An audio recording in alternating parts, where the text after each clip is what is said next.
இன்னைக்கு மட்டன் பிரியாணி எப்படி செய்யலாம் பார்க்கலாம். பிரியாணி மசாலா அரைக்க தேவையான பொருட்கள்: 1 கப் புதினா, 1 கப் மல்லி, 15 சின்ன வெங்காயம், 12 பூண்டு, 3 பச்சை மிளகா, 1 துண்டு இஞ்சி, 10 காஞ்ச மிளகா.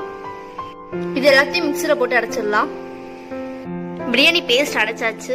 மட்டன் பிரியாணி செய்ய தேவையான பொருட்கள்: 1 kilo mutton, 1 cup basmati rice, 3 பெரிய வெங்காயம், 4 தக்காளி, 1 கப் புதினா, 1 கப் மல்லி, நெய் 1/2 கப், தயிர் 1/2 கப், தனியாத்தூள் 3 டீஸ்பூன், ஜீரகத்தூள் 1 டீஸ்பூன், கரம் மசாலா 1 டீஸ்பூன், மஞ்சத்தூள் 1/4 டீஸ்பூன். அடுப்பு ஆன் பண்ணி குக்கர்ல நெய் ஊற்றிக்கலாம்.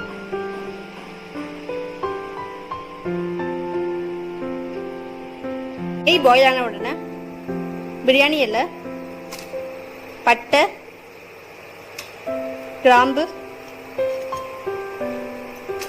ஏலக்காய் இது எல்லாத்தையும் போட்டு நல்லா மிக்ஸ் பண்ணிக்கலாம். வெங்காயம் 1 கப்,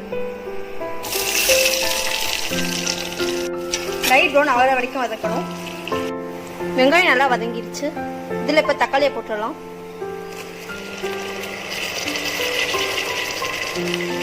நல்லா மிக்ஸ் பண்ணணும்.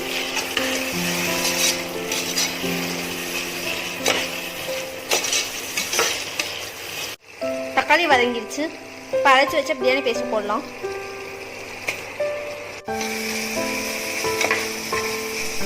தயிர் 1/2 கப், மஞ்சத்தூள், கரம் மசாலா தூள்,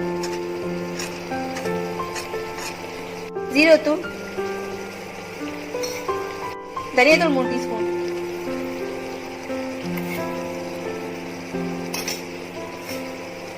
இது எல்லாத்தையும் நல்லா மிக்ஸ் பண்ணிக்கலாம்.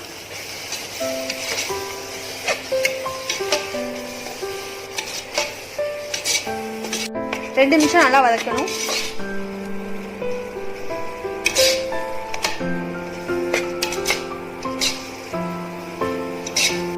இப்போ இதுல மட்டனை போட்டுடலாம்.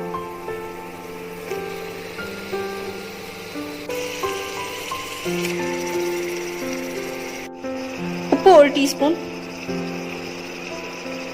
இந்த எல்லாத்தையும் நல்லா மிக்ஸ் பண்ணிக்கலாம்.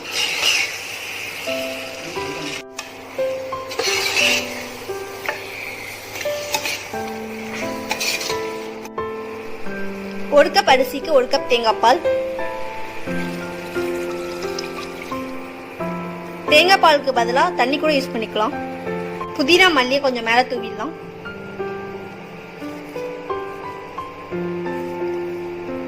இப்போ குக்கரை க்ளோஸ் பண்ணி 8 விசில் ஹை ஃப்ளேமில் வைக்கணும். பிரியாணி அரிசியை வாஷ் பண்ணி 10 நிமிஷம் ஊற வச்சுக்கலாம். மட்டன் வெந்துருச்சு. இப்போ இதில் ஊற வச்ச அரிசியை போட்டுடலாம்.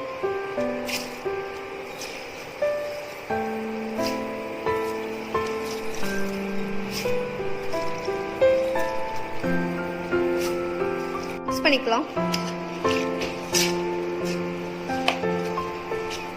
உப்பு 1 டீஸ்பூன், லெமன் ஜூஸ் 1 டீஸ்பூன். குக்கரை க்ளோஸ் பண்ணி ஹை ஃப்ளேம்ல 1 விசில் வச்சிடலாம். பிரியாணி வந்துருச்சு. இப்போ அடுப்பு ஆஃப் பண்ணிடலாம். மட்டன் பிரியாணி செஞ்சாச்சு. உங்களுக்கு இந்த வீடியோ பிடிச்சிருந்தா லைக் பண்ணுங்க, ஷேர் பண்ணுங்க, சப்ஸ்கிரைப் பண்ணுங்க.